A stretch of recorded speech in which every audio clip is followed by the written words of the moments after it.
दो पुरुष थे जो बहुत बूढ़े थे। एक तरुणी बहुत जवान थी। मैं जब वहां से निकल रहा था तो निकलते हुए उस तरुणी ने मुझे आवाज दी कि भो भो साधु क्षणम तिष्ठा मच्चिंता मतीनाशय दर्शनम तव लोकस्य सर्वधा गुहरम परम। मुझे आवाज दी, भो भो साधु, एक क्षण रुकिए, एक क्षण रुकिए, जरा मुझे आपसे बात करनी है, क्योंकि मैंने सुना है दर्शन का, संत का दर्शन ही सुख को देने वाला है। संत का दर्शन से ही व्यक्ति के समस्त प्रकार के पापों का शमन होता है, समस्या का समाधान होता है।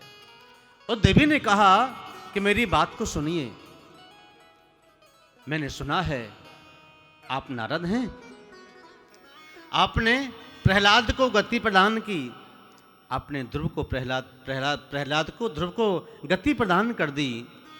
और मैंने सुना है जिसने आपको आशीर्वाद दे दिया, आपने आशीर्वाद दे दिया है, उनका जरूर कल्याण हो गया है। मेरे मन में भारी चिंता है। तो नारद जी ने कहा, देवी आप हैं कौन? तो देवी ने कहा, काशी त्वं का विमोचयिमा नार्य का पद्मलोचना वदु देवी सविस्तारम स्वस्य दुःखस्य कारणम। हे देवी, मैं पूछना चाहता हूं आपका परिचय क्या है, आप बताइए। उस तरुणी ने कहा कि मेरा नाम है भक्ति। मैं द्रविड़ देश से चलते हुए कर्नाटक से, गुजरात से निकल करके यहाँ पहुँची। जब मैं द्रविड़ देश से चली थी तब मैं जवान थी, जब मैं वृद्ध थी, और गुजरात से निकल करके जब वृंदावन में आई, मैं बुढ़िया यहाँ आकर के जवान हो गई। और मेरे जो दाएं बाएं जो दो पुरुष लेटे हुए हैं ना, इनका नाम है ज्ञान और वैराग्य। ये दोनों मेरे पुत्र हैं। मैं बुढ़िया थी, मेरे बेटे जवान थे, और जब मैं वृंदावन में आई हूँ, यमुना के किनारे प्रवेश किया मैंने, तो तरुणी माँ यानी कि मैं बुढ़िया तो जवान बन गई, और मेरे बेटे जो जवान थे वो वृद्ध बन गए। ये इस दुख को मैं सह नहीं पा रही हूँ। जिस माँ के सामने बेटे वृद्ध हो जाएं, बेटे संसार छोड़ कर चले जाएं, तो सबसे बड़ा दुख होता है, उसे माँ सहन नहीं कर पाती। मैंने सुना है जिसका आशीर्वाद संतों से मिल जाता है, उसका कल्याण जरूर हो जाता है। तो आप मुझे बताइए मैं क्या साधन करूं? मुझे समझ नहीं आता। मेरे ज्ञान और वैराग्य के इन दोनों पुत्रों को कुछ ज्ञान का उपदेश करिए। जो ये बूढ़े हो गए हैं, जो मूर्छित हो गए हैं, इनकी मूर्छा को किसी न किसी प्रकार से आप दूर कीजिए। नारद जी ने कहा, देवी तुम तो भगवान के धाम में निवास करती हो। वृंदावन क्या है? भगवान का धाम, निज धाम है वृंदावन। और यमुना क्या है? यमुना है भक्ति।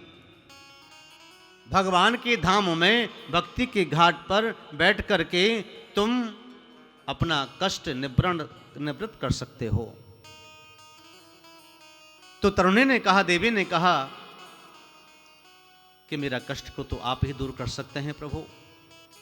संसार के लोग जो कष्ट में आ जाते हैं, उनको संत की शरण मिल जाती है, तो संत शरण से ही उन जीवों का कल्याण सहज होता है, कोई मार्ग मिलता है। क्योंकि जल उसी ओर जाएगा जहां उसे ढलान मिलेगा, जल उसी नली से जाएगा, उसी गली से जाएगा, उसी नाली से जाएगा जहां रास्ता बना होगा। आप कृपा करें कि ज्ञान वैराग्य ना मानो काल योगे न जरो। कि मेरा नाम भक्ति है, काल ने मेरे पुत्रों को जर्जर कर दिया है, मेरे मन में भारी कष्ट है। तो नारद जी ने कहा कि भगवान की भक्ति करो, भगवान के नाम का चिंतन करो, भगवान के नाम का कीर्तन करो, क्योंकि कलयुग में नाम की बड़ी महिमा है कीर्तन की। कलयुग केवल नाम आधारा, सुमिर सुमिर नर उतरहि पारा। कलयुग में केवल नाम की महिमा अत्यंत सुखदायी बताई है। नाम कीर्तन करके तर जाओगे। कि नाम कीर्तन करो तुम सुधर जाओगे, नाम कीर्तन करो तुम सुधर जाओगे। नारद जी ने कहा देवी कि यत् फलम नास्ति तपसा न योगेन समाधिना, कि तत्फलम लभ्यते सम्यक कलो केशवम कीर्तनातः।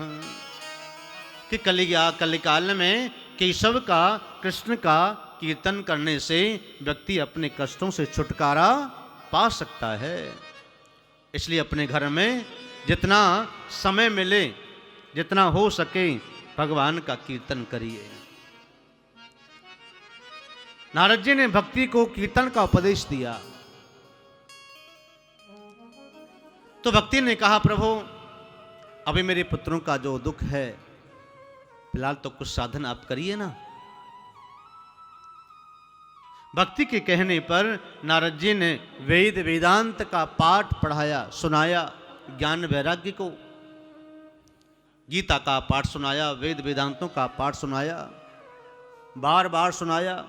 जब तक सुनाते थे तब तक तो ज्ञान वैराग्य कुछ हिलते डुलते, जब बंद हो जाते फिर मूर्छित हो जाते।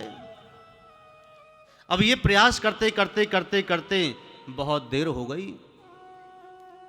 उसी समय आकाशवाणी हुई, सत्कर्म सूचको नूनम ज्ञान यज्ञ स्मृतो बुधै।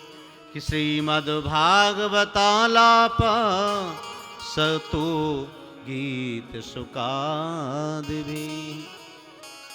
आकाशवाणी ने कहा हे नारद सुनो सुनो सुनो। क्या सुने? कि जिस ज्ञान वैराग्य की मूर्छा दूर करने के लिए बार बार मोहर मोहर आप गीता ज्ञान का पाठ सुना रहे हैं, वेद वेदांती का पाठ सुना रहे हैं, यह इनके लिए साधन नहीं है। अब ये बात नारद जी सनकादिक ऋषियों को श्रवण करवा रहे हैं। नारद जी ने कहा प्रभु ये वेद वेदादि का पाठ, ज्ञान गीता का पाठ, क्या ये कोई साधन नहीं है क्या? तो और साधन क्या है मैं पूछना चाहता हूं। आकाशवाणी ने मुझे ये कहा है और मैं साधन करूं क्या? सनत्कारिक शिष्यों ने कहा कि देखो नारद, ज्ञान वैराग्य की दूर करने के लिए आप श्रीमद् भागवतालापा सतोगीता गति ही है कि श्रीमद् भागवत की कथा का आश्रय जो जीव लेता है उसका अज्ञान दूर होता है, मूर्छा दूर हो जाती है, ज्ञान का प्रभाव उस पर पड़ जाता है। इसलिए आप ज्ञानामृत श्रीमद् भागवत की कथा श्रवण कराइए। तो नारद जी ने कहा प्रभु मैंने तो सुना है कि भागवत की कथा तो जोड़ा से सुनते हैं, पति पत्नी गठजोड़ा बना करके। मैं तो पक्कड़ नारद हूं, मेरी शादी तो हुई नहीं है, तो मैं कैसे कथा करवा सकता हूं? तो सनकादिक ऋषियों ने कहा कि नहीं, आप भक्ति और ज्ञान वैराग्य के कष्ट को दूर करने के लिए आप स्वयं निज यजमान बन करके इस कथा का लाभ लें, ज्ञान और वैराग्य और भक्ति के लिए यहाँ आसन बिछाएं, संकल्पित करके उनके मोक्ष के लिए आप गंगा के किनारे पर आप ये कथा का आयोजन करें। सनकादिक ऋषियों के कहने से नारद जी ने बद्रिकाश्रम में ये वार्तालाप हुआ बद्रीनाथ धाम में। तो बद्रीनाथ धाम से उतर करके सनकादिक ऋषियों के साथ में नारद जी आए और कनखल में हरिद्वार में आनंद नाम के घाट पर बैठ करके इस कथा का आयोजन प्रारंभ हुआ। और ज्ञान वैराग्य और भक्ति के लिए 3 आसन बिछा दिए गए और वहां प्रारंभ हुआ। सनकादिक ऋषियों के लिए चारों के लिए व्यास गद्दी बनाई गई। व्यास गद्दी पर चारों ऋषि बैठे और सामने नारद जी बैठ गए। और जब जिसने जिसने सुना, जितने भी संत ऋषि मुनि आए, वहाँ सभी कथा श्रवण करने के लिए बैठ गए। सुंदर वातावरण, गंगा का किनारा, घाट ही था आनंद नाम का घाट। आनंद नाम की घाट पर जब बैठेंगे तो आनंद की हिलोरें मन में उठती हैं। जब आनंद आता है तो व्यक्ति कीर्तन करता है, और जब कीर्तन करता है तो व्यक्ति नृत्य करता है।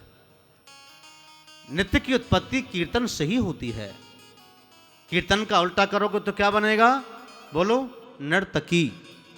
कीर्तन का उल्टा नर्तकी। नर्तकी कौन है? जो नृत्य करने वाली है, नृत्यांगना।